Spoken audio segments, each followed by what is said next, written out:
बिस्मिल्लाहिर्रहमानिर्रहीम। अस्सलाम वालेकुम नादरीन, आप यूट्यूब चैनल देख रहे हैं, मैं इमरान खान हूँ। नादरीन, अवाम फैसला कर देती है और जमहूरियत में यही होता है। लेकिन दो जरगे हुए हैं, एक इस्टेब्लिशमेंट ने जरगा करवाया और उसको अस्करी जरगे का नाम भी दिया गया। बहुत थोड़ी सी तादाद में लोग वहाँ पे मौजूद थे, बिल्कुल एक अजीबोगरीब माहौल था। वहाँ पे तकारीर की गई और कोई सूबाई हुकूमत को, वफाकी हुकूमत को वो मिला जुला के ना उन्होंने एक गोल मोल किस्म का जरगा किया ताकि चीज़ों को इधर उधर किया जा सके। और वो एक सियासी जरगे का उसे नाम दिया गया कि मुख्तलिफ सियासी जमातें वगैरह सारे इसके अंदर मौजूद हैं। हत्ता कि वहाँ पे कोशिश की गई कि इमरान खान पे तनकीद की जाए, लेकिन साथ ही वहाँ पे लोग खड़े हो गए। जैसे ही इमरान खान का नाम लिया गया, उन पे तनकीद करने की कोशिश की गई, तो जरगे में मौजूद लोगों ने शदीद रद्द अमल का इजहार किया।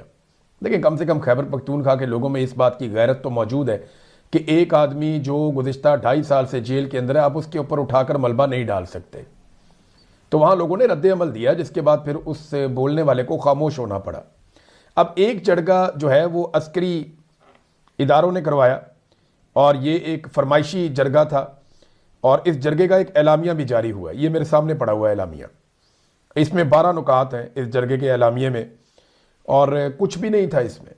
यानी ये गोल मोल किस्म का जरगा था। उसमें कहते हैं जी कि वादी तीरा में अमन बहाल किया जाए और ज़मानत दी जाए अमन की, फायरिंग शेलिंग, घरों पर मार्टर हमले और क्वाड कॉप्टर गिराने जैसे वाक़यात, ड्रोन श्रोन ये सारे बंद किए जाए और बाइज्जत वापसी को यकीनी बनाया जाए। रजिस्ट्रेशन का मामला है। इसके बाद फिर वो ये कहते हैं कि जो घर और जायदाद जिन लोगों की है उन्हें IDPs का स्टेटस दिया जाए। फिर साथ ही वो पोलियो के ऊपर उनके कुछ तहफ़्फ़ुज़ात हैं, बाकी चीज़ें रजिस्ट्रेशन के हवाले से वो उन्होंने इसमें उठा लिया। और सूरत हाल कह रहे हैं जी तशवीशनाक हो गई है, हंगामी बुनियादों पे कंट्रोल किया जाए। और कह रहे हैं जी हम एक तहरीक का भी आगाज़ कर रहे हैं आज के बाद से। अगवा बराए तमाम धमकी अमेज़ कॉल्स और आम शहरियों में खौफ और राज के खात्मे के लिए हुकूमत जिम्मेदारी पूरी करे। फिर ये यहाँ पे ना बड़ी वारदात डालते हैं ये जरगे वाले, वो अस्करी जरगा है ना। वो कहते हैं जी सूबाई और वफाकी हुकूमतों की जानिब से मुतासरीन के हवाले से गैर संजीदा बयानबाजी और रवैया काबिल अफसोस है। ये किसने कहा जी? सूबाई हुकूमत तो कह रही थी ऑपरेशन करना ही नहीं है, लोगों का इनखला करना ही नहीं चाहिए। वफाकी हुकूमत और इदारे कह रहे थे नहीं जी कड्डो बाहर सारे आनो, यहाँ ऑपरेशन होगा और देखते हैं हम कौन ऑपरेशन से रोकते हैं, किसी का बाप भी नहीं रोक सकता। तो दोनों तरफ का रवैया आपके सामने है। वो कह रहे हैं जी कि दोनों अपनी बयानबाजी बंद करें। यानी इस वक्त पाकिस्तान की मिलिट्री एस्टेब्लिशमेंट और उनकी बनाई हुई जाली हुकूमत इतनी बुरी तरह फंस गई वादी तीरा में गंद मारने के बाद कि अब उन्हें निकालने के लिए वो कह रहे हैं जी दोनों तरफ से बयानबाजी बंद कर दी जाए। हमारे मुतालबात पर अमल दरामद ना किया गया तो जनाब हम सूबाई और वफाकी हुकूमत के खिलाफ, क्यों सूबाई हुकूमत वहां पे ऑपरेशन कर रही है? क्या सूबाई हुकूमत वहां पे फौज को भेजा हुआ है? क्या सूबाई हुकूमत वहां से जबरी तौर पे लोगों को निकाल कर इनखला पर मजबूर कर रही है? वहां पे किसी ने भी इस जरगे के अंदर यह बात नहीं की कि सूबाई हुकूमत ने कहा कि इनखला किया जाए। और देखें अस्करी जरगा था ना, वहां जरगा हुआ, जरगे का पहली चीज क्या थी? तुम्हें निकाला किसने? दूसरी चीज यह थी कि क्या तुम अपनी मर्जी से निकल कर आए? अगर नहीं निकल कर आए तो तुम्हें निकाला किसने? ये सवालात थे। इनका जवाब इस पूरे एलामिये में, इस प्लेटफॉर्म के ऊपर नहीं दिया गया। ये था अस्करी जरगा। अब आप ये देखें कि इसके मुकाबले में बाड़ा का जो जरगा हुआ, जो जमरूद में एक जरगा किया, और ये आप जरगा देखें, इसकी तस्वीर आप देखें। ये सुहेल अफरीदी साहब जरगा कर रहे हैं। इनमें बहुत बड़ी तादाद में वादिया तीरा के मुतासरीन मौजूद हैं और जरगे में जो कबायली अमायदीन है वो भी मौजूद है। नौजवानों की बड़ी तादाद भी जरगा सुनने के लिए आई है। अब इस जरगे का और अस्करी जरगे का फ़र्क आप देख लें तो आपको पता चल जाएगा कि बयानिया किसके साथ है, अवाम किसके नैरेटिव को सपोर्ट कर रही है। देखें ना, एक तरफ पूरा का पूरा रियासती ताकत इस्तेमाल हुई, वहाँ पे आपका इस्तेमाल क्या क्या हो रहा है पहले आप ये देख लीजिए। सबसे पहले वहाँ पे पाकिस्तान का सारा मीडिया इस्तेमाल हो रहा है, रियासत की ताकत इस्तेमाल हो रही है, मिलिट्री एस्टेब्लिशमेंट की ताकत इस्तेमाल हो रही है।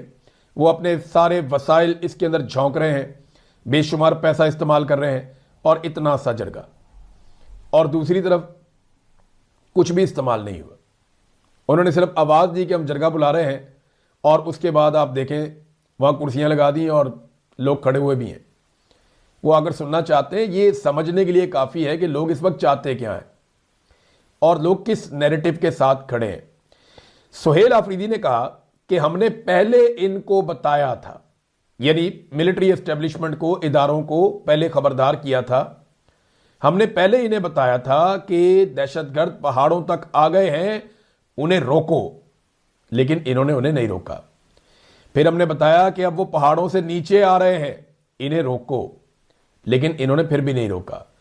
फिर जब वो हमारे घरों तक पहुंचे और रात के अंधेरों में बंदूकें लेकर हमारे घरों तक आ गए और हमसे खाना मांगा, रात को वो बंदूक के जोर पर खाना खाते थे और सुबह सिक्योरिटी फोर्सेज आती और वो ये कहती थी कि तुमने उन्हें खाना क्यों खिलाया, अगर खाना नहीं खिलाते तो वो मारते हैं और अगर खाना खिलाते हैं तो ये मारते हैं, हम जाएं कहां। यहां पर खाना खिलाने वाला सवाल नहीं है। पहला सवाल उन्होंने कहा कि ये है वो मेरे घर तक पहुंचे कैसे, वो कैसे पहुंचे मेरे घर तक। सिक्योरिटी फोर्सेज की जिम्मेदारी है कि बॉर्डर की हिफाजत करे, फिर वो मेरे घर तक कैसे पहुंचे। मेरे घर तक पहुंचने से पहले 50 से ज्यादा चेक पोस्टें, मगर वो मेरे घर तक कैसे पहुंचे, ये वो सवाल है जिसका जवाब सिक्योरिटी फोर्सेज नहीं देती। कभी बॉर्डर पे आप लोग बैठे हुए हैं, ये तो टिले मुंह से कह देते ना इमरान खान का फैसला था। इमरान खान के दौर में तो दहशतगर्द नहीं आए। अगर इमरान खान का फैसला था तो मुराद सईद जब जुलाई और अगस्त 2022 में इसकी मुखालफत कर रहा था, जब इमरान खान की हुकूमत भी नहीं थी, तो तब आपने कहना था ना कि ये इमरान खान का फैसला था। उस वक्त तो कह रहे थे नहीं जी नहीं, ऐसा कुछ नहीं हो रहा। पीपल्स पार्टी भी डिनाइल में थी, PMLN भी डिनाइल में थी, फजल रहमान साहब ANP सारे ही डिनाइल में थे, कोई बात नहीं सुन रहा। नहीं ऐसा हो ही कुछ नहीं रहा, तरदीदें आ रही थी। और जब दहशतगर्द आ गए तो आप कह रहे हैं जनाब इनके खिलाफ ऑपरेशन करना है, अब हमने वहां पे लड़ाई करनी है। तो पहले इस बात का तो जवाब दो कि इन्हें लाकर बसाया क्यों।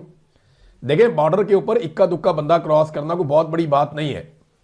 बहुत सारे गांव ऐसे हैं कि यहां पे भी लोग रहते हैं, वहां पे भी रहते हैं, वो आपस में मिलते रहते हैं, उनकी रजिस्ट्रेशन, उनके नंबर वगैरह है। लेकिन ये नहीं हो सकता कि आप इतने बड़े पैमाने पे मुसल्लह अफराद को, ये गाड़ियों के बगैर तो नहीं आए, इनको फाटक खोल खोल के क्रॉस करवाया गया है ना। इतनी बड़ी तादाद में लोगों को जब आप बॉर्डर क्रॉस करवाते हैं तो ये नहीं हो सकता कि आपकी नजरों से ओझल हो जाए। तो इन्हें आने किसने दिया, ये हमारे घर तक कैसे पहुंचे, ये बुनियादी सवाल है और बहुत ठीक सवाल है। फिर सुहेल ने कहा जनाब पहले दहशतगर्द लाए गए और लाने के बाद फिर ड्रोन हमले और तैयारों से हमारे पर बमबारी भी की जाती है। उन्होंने कहा वादिये तीरा में हमारे ऊपर तैयारों से और ड्रोन हमलों से बमबारी हुई है। हमारे 14-14, 21-21 लोग एक एक वाकये में जांबाक हुए, उनके जनाजे उठे हैं। और जरगों की कवरेज करने वाला जो मीडिया है ना, ये जो अस्करी जरगों की कवरेज कर रहा है, इस मीडिया ने हमारे शोहदा को दहशतगर्द करार दे दिया। मीडिया हमारे मासूमों को दहशतगर्द कहता रहा। मैं गवाही देता हूं और ये सारा जरगा गवाही देता है कि वो बेगुनाह थे। इस पे लोगों ने वहां पे खड़े होकर गवाही भी दी। फिर एक बड़ा अफसोसनाक वाकया भी सुहेल आफरीदी ने सुनाया। उसने कहा एक मासूम बच्ची को शहीद किया गया और जब मेरे तीरा के अवाम ने वो मासूम बच्ची पुरअमन एहतजाज के लिए सिक्योरिटी फोर्सेज के सामने रखी, तो इन्हें सिक्योरिटी फोर्सेज ने, उन्हीं सिक्योरिटी फोर्सेज ने मेरे लोगों पर गोलियां चला दी, जिससे मेरे 5 लोग मजीद शहीद हो गए, बहुत सारे जख्मी भी हुए थे, उसमें मुझे याद है। यह सब फौजी ऑपरेशन के लिए राह हमवार करने के लिए किया जा रहा था, यह सुहेल आफरीदी ने बताया। फिर बताया जब तीरा के अवाम को मजबूर किया गया और जबरदस्ती अपने घरों से निकाला गया, मेरे लोग सख्त बर्फबारी में पहाड़ों में फंसे और पूरी दुनिया ने तीरा के अवाम के साथ होने वाला जुल्म और जबर देखा, तो उनको एहसास हुआ कि हम शर्मिंदा होने जा रहे हैं। उन्होंने एक कार्टून के जरिए प्रेस रिलीज निकाली जिसमें लिखा गया था कि तीरा के अवाम रजाकाराना तौर पर तीरा से निकल रहे हैं। हालांकि रजाकाराना तौर पे कौन निकलता अपना घर छोड़ के। फिर सुहेल आफरीदी ने एक और काम किया और ये ठीक किया। सुहेल आफरीदी ने अपने लोगों से पूछा वहां पे कि आप तीरा से निकाले गए, आप अपनी मर्जी से आए? अगर आप अपनी मर्जी से आए तो फिर आप बताएं, और जिन लोगों को जबरी तौर पे निकाला गया तीरा से, जरा वो हाथ खड़ा करें। सारे पंडाल ने हाथ खड़े कर दिए। लोगों ने हाथ खड़े करके बताया कि हमें जबरी तौर पे तीरा से निकाला गया, हम अपने घर छोड़कर नहीं आना चाहते थे। तो जबरी तौर पर किसने निकाला, किसने निकलने पर मजबूर किया, यह सवाल मौजूद रहेगा। लेकिन ये चंद चीजें मैं आपके सामने रख देता हूं। एक और बात उन्होंने की, कहते हैं अपने लोगों के लिए आपने 4 अरब रुपए क्यों रिलीज किए? इससे पहले जो ऑपरेशन हुए उनमें मेरे कबायलियों के साथ वादा किया गया था कि जिनके घर तबाह होंगे उनको 4 लाख रुपए दिए जाएंगे। वो 4 लाख रुपए वफाकी हुकूमत ने आपको नहीं दिए। ये अपनी बीवियों बेटियों के लिए 4-4 लाख रुपए का एक एक पर्स खरीदते हैं, एक एक सैंडल खरीदते हैं, और मेरे केपी का पख्तून अपनी जिंदगी की तमाम जमा पूंजी अपने घर पर लगाता है, अपने लिए छत बनाता है, और आप उसके लिए बेगैरतों की तरह 4 लाख रुपए देते हैं। शर्म आनी चाहिए बेगैरतों। अब वज़ीर आला ने बड़े सख्त अल्फाज इस्तेमाल किए और बात ठीक है, देखें ना, किसी आदमी का घर ही गिर जाए, अल्फाज सख्त हैं, लेकिन अगर किसी आदमी का घर गिर जाए तो उसके लिए फिर ये सख्त नहीं है, उसे तकलीफ होती है। आप लोगों को कहते हैं तुम्हारा घर गिर जाएगा, ऑपरेशन में तबाह हो जाएगा, तुम्हारी दुकान तुम्हारा कारोबार तबाह हो जाएगा, तो हम तुम्हें 4 लाख रुपया देंगे। 4 लाख रुपए का तो मरियम नवाज का जूता नहीं आता, 12-12 लाख रुपए का तो ये पर्स पकड़ के बैठते हैं। तो ये अपने घरों की औरतों को जिस तरह की ज़िबाइश देते हैं, यानी उनके एक पर्स की कीमत में तो यहाँ पे 6 घर ने बढ़ जाए, जितना पैसा ये अपनी फैमिली के ऊपर खर्च करते हैं, और गरीब को देते हुए इनको दुखता है। तो वो कहता है जी इसलिए मैंने 4 अरब रुपया मुख्तस किया था। और देखें ना, यहाँ पे एक बड़ी इंपॉर्टेंट चीज़ है, ये मुझे आपके सामने रखनी पड़ेगी, हमें हकायक भी देखने चाहिए। ये तारीख की एक अजीबो गरीब नकल मकानी है, ये जो हुई है, ये दौर जदीद का एक हैरान कुन वाकया है। ये ऐसा नहीं होता कभी भी। आज ये अजीब कारनामा कर दिया पाकिस्तान की हुकूमतों ने। ये नाअहली, नकम्मेपन की और ना तजुर्बाकारी की एक अजीबोगरीब किस्म की मिसाल है। बड़ी तादाद में हज़ारों ख़ानदान निकलते हैं एक इलाके को खाली करके, और सोशल मीडिया दिखा रहा है, और शदीद तरीन मौसम में वो निकलते हैं और दरबदर हो जाते हैं सड़कों के ऊपर, और चंद दिन बाद मालूम होता है कि उन्हें तो निकलना ही नहीं था। यानी वो जो वफाकी हुकूमत और इदारे वो बार बार ये कहते थे कि जनाब ऑपरेशन करना है, किसी का बाप नहीं रोक सकता, वो जो ऑपरेशन की गर्दान करते थे वो ऑपरेशन के लफ्ज़ से ही भाग गए। अब ये जो लोग हज़ारों की तादाद में अपने घरों से बाहर और दूर आ गए हैं, इनका खर्चा कौन उठाएगा? ये वापस जाएंगे तो अपने घरों में कैसे सेटल होंगे? इनका नुकसान कौन पूरा करेगा? इससे बड़ी बदइंतजामी और नाअहली इस दौर में हमने नहीं देखी। अब ना एक नई सिचुएशन पैदा हो जाएगी।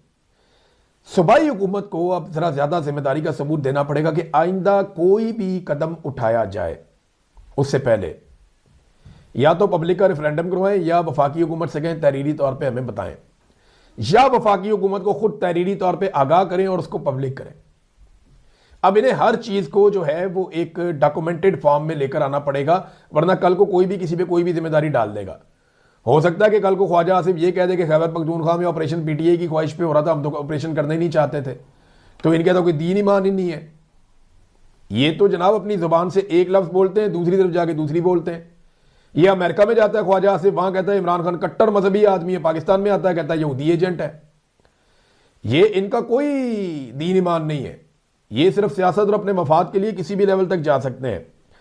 बहरहाल अब सूबाई हुकूमत को कोई भी एक्टिविटी वफाक के साथ मिलकर करनी है तो सबसे पहले तहरीरी तौर पे आगाह करना है और तहरीरी तौर पे उनसे मामला करना है, वरना ये कोई भी मलबा सूबाई हुकूमत में डाल देंगे और यहाँ पे इखलाकियात वाली चीज़ तो रह ही कोई नहीं गई।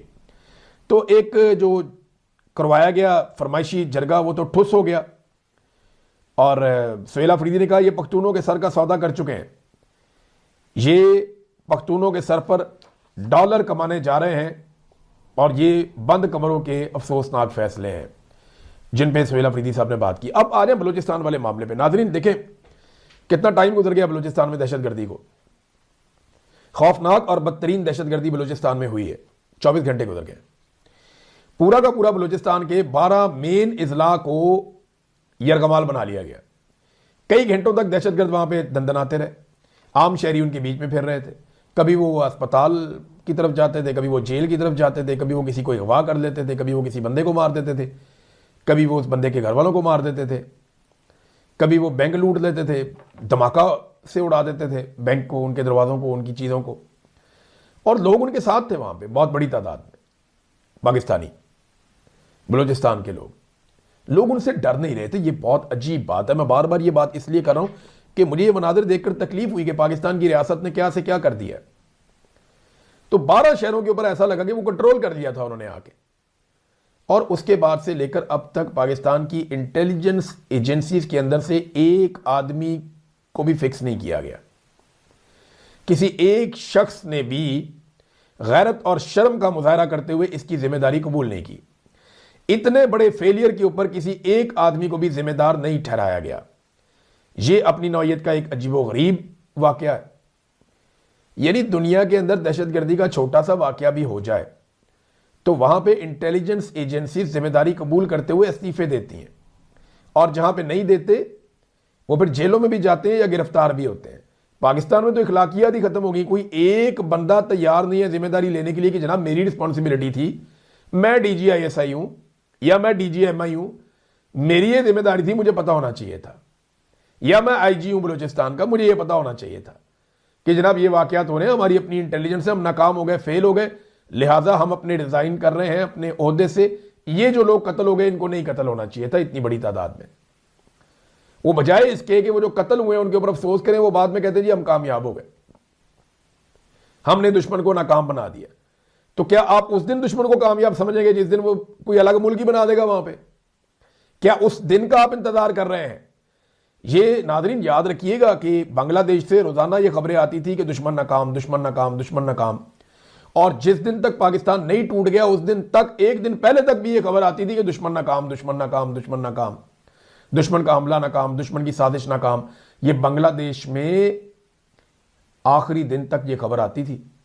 और फिर खबर आती है कि बांग्लादेश अलग हो गया, एक नया मुल्क बन गया। तो क्या आप इंतजार कर रहे हैं कि बलूचिस्तान खुदा ना खास्ता टूट जाए? होगा तो नहीं इंशाल्लाह ये, लेकिन क्या आप इतने बड़े साने का इंतजार कर रहे हैं कि आप कहते हैं ये वाकया भी नाकाम, ये वाकया भी नाकाम? उन्होंने जो करना है वो आगे कर गए, आपने उनको मार दिया, उन्होंने आपको मार दिया, बात खत्म। दहशतगर्दी तो हो गई ना। अब बैनुल अक़वामी सतह पे कोई आदमी पाकिस्तान में आगे सरमायाकारी क्यों करेगा? उसको पता है यहां 12-12 शहरों में एक साथ अटैक हो जाता है, इनकी रियासत के अंदर यहां पे रिट्टी नहीं बनती, कई कई घंटे लोग दंदनाते रहते हैं। वो मनाजिर पूरी दुनिया अब देख रही है।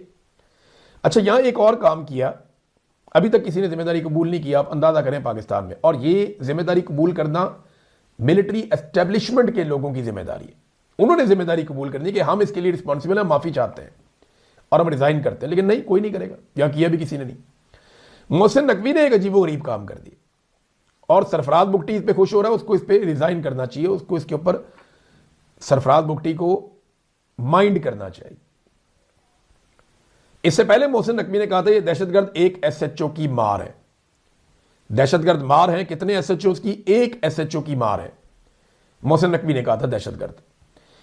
अब वही मोहसिन नकवी कह रहा है कि हमारे पास अगर चंद सरफराज भुगटी और होते तो दहशतगर्द चंद दिनों में खत्म हो जाते। एक तरफ एक SHO और एक तरफ चंद सरफराज भुगटी। चंद का मतलब होता है 4-5।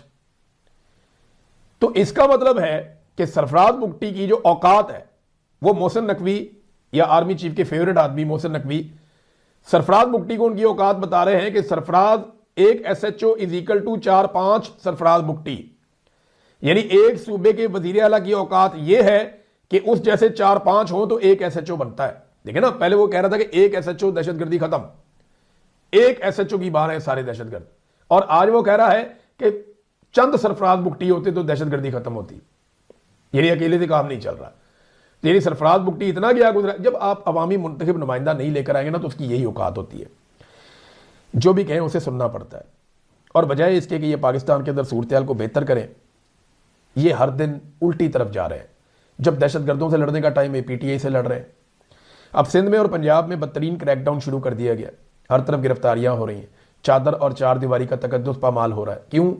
क्योंकि 8 फरवरी को हुकूमत को खतरा है कि पाकिस्तान तहरीक इंसाफ को बड़ी रैलियां निकाल देगी, पाकिस्तान तहरीक इंसाफ को पहिया जाम हड़ताल करवा देगी और उसकी वजह से एक मोमेंटम बन जाएगा और ये पाकिस्तान बंद करने के काबिल ना हो जाएगी। तो इसलिए सिंध और पंजाब में क्रैकडाउन का आगाज़ कर दिया गया है। और एक और चीज़ जो पंजाब में ख़ास तौर पे हो रही है लाहौर में, कि इमरान खान के नाम और तस्वीर वाली जो पतंगे हैं उन पे बहुत तवज्जो दी जा रही है कि ढूंढो पता करो किधर है। और पुलिस ने बड़ी रेडें कर दी है ये पकड़ने के लिए। और जो जो लोग ये पतंगे बना रहे हैं, मेरी इत्तला के मुताबिक बहुत सारी जगहों पे इमरान खान की तस्वीरों वाली और कैदी नंबर 804 वाली और पाकिस्तान तहरीक इंसाफ के झंडे के रंग वाली जो पतंगे हैं वो तैयार की जा रही हैं। ये जो पतंगे तैयार की जा रही है ना, ये बड़े पैमाने पर तैयार हो रही है, मुख्तलिफ जगहों पर तैयार हो रही हैं और पुलिस बेचारी सूह लगाती फिरती है। ये लोगों को डिस्ट्रीब्यूट की जाएंगी, उन्हें दी जाएंगी कि जनाब आप इनको उड़ाएं, इन पतंगों को। लोग बड़े शौक से उड़ाएंगे। और एक और चीज़ है, इनकी डिमांड भी बहुत है। इन पतंगों की डिमांड, अब लाहौर में आपको पता है इमरान खान का फोटो, इमरान खान का झंडा, इमरान खान की वैसे ही बहुत डिमांड है। तो ये बसंत बड़ी महंगी पड़ जाएगी मौजूदा रजीम को। अच्छा, अगर ये पतंगे अलग अलग उड़ाएंगे ना, यानी अभी कोई उड़ा रहा है, घंटे बाद कोई उड़ा, 2 घंटे बाद कोई और कहीं से, तो फिर पुलिस कंट्रोल कर देगी। लेकिन अगर पाकिस्तान तहरीक इंसाफ एक टाइम रख लेती है ना कि इतने बजे हमने सबने मिलकर एक साथ ये वाली पतंगे उड़ानी है, तो जब ये हज़ारों की तादाद में, लाखों की तादाद में पतंगे हवा में आएंगे ना, फिर नहीं हो सकता। फिर पुलिस बेबस हो जाएगी, हर तरफ उन्हें यही नजर आएगा किस छत पे चढ़ेंगे, कहां पे जाएंगे, फिर नहीं कर पाएंगे। पाकिस्तान तहरीक इंसाफ को हर इलाके के हवाले से और हवा चलने के हवाले से वेदर रिपोर्ट मिल जाती है आजकल कि हवा किस वक्त चलेगी। हवा 3 बजे चलेगी, 2 बजे चलेगी, 1 बजे चलेगी।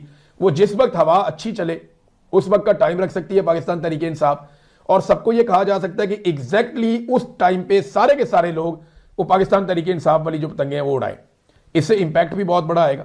बहरहाल देखते हैं क्या होता है, लेकिन 8 फरवरी पे एहतजाज करना बड़ा जरूरी है, क्योंकि देखिए बहुत जुल्म हुआ था, हम सबके मैंडेट के ऊपर डाका डाला गया था, एक एक पाकिस्तानी की तौहीन की गई थी। 8 फरवरी को बदतरीन धांधली और बेईमानी के बावजूद ये जो हुक्मरान इत्तेहाद है ना, इन्हें 169 सीटें मिली थी, 169। और आज काजी फायद ईसा की मेहरबानी से और इस जैसे दीगर जजों की मेहरबानी से और एस्टेब्लिशमेंट की हटदर्मी की वजह से ये सीटें बढ़ती बढ़ती 237 कर दी गई हैं। अंदाजा करें आप पाकिस्तान में कैसा जुल्म हो रहा है। ये जनाब इन्होंने पाकिस्तान के साथ किया। बाकी चीज़ें नेक्स्ट वीलॉग में। एक मैं गुजारिश कर दूं, वीलॉग के इख्तिताम में आप सबसे जो मैनचेस्टर में या इसके आसपास जो लोग मौजूद हैं वो याद रखें कि आज हमारा प्रोग्राम है और हम मैनचेस्टर में ह्यूमन राइट्स के हवाले से आवाज़ उठाने जा रहे हैं। अब से चंद घंटों के बाद शाम 6 बजे वहाँ पे मैं हूँ, साबिर शाकिर भाई हैं और हमारे कुछ बाजवा साहब हैं, कुछ और जर्नलिस्ट हैं, तो हम सारे वहाँ पे मौजूद होंगे, आवाज़ उठाएंगे, जोर लगाएंगे। आप इसमें अपना हिस्सा डालने के लिए पहुँचे। अब तक इतना ही, अपना ख्याल रखिएगा, अपने इस चैनल का भी। अल्लाह हाफ़िज़।